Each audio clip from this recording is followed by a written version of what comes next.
These incidents usually occur in other cities. Today, the nightmare has hit home here in the city of Pittsburgh. An FBI agent calls it the most horrific crime scene he has ever witnessed. 11 people were killed and several others injured after a man walked into a synagogue and started shooting.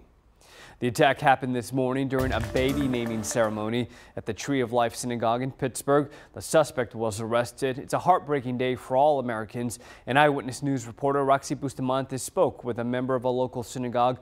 Roxy, how is this tragedy playing out through the community? Well, the Jewish Federation just stated recently that they are horrified by today's shooting, and in the wake of this tragedy, they hope the community will continue to stand up against hatred. Shock, anger, and just an overwhelming sense of depression.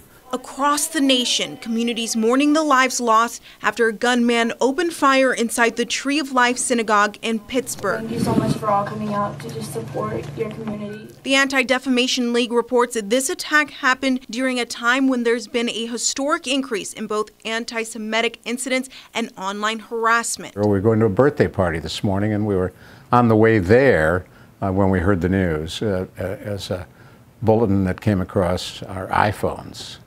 I'd like to say I was totally surprised, but I wasn't. It's the kind of tragic act that certainly Jews have experienced for centuries.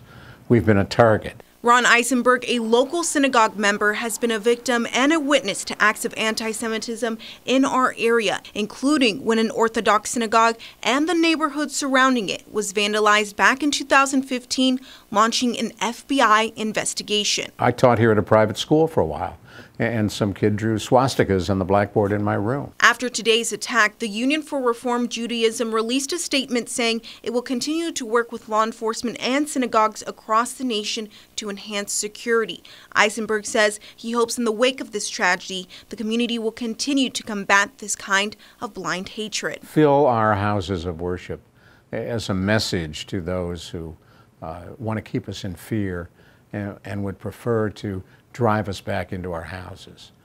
So I'm hoping that, come tomorrow and come next weekend and down the road, that people get up and go to synagogue, go to temple, go to church.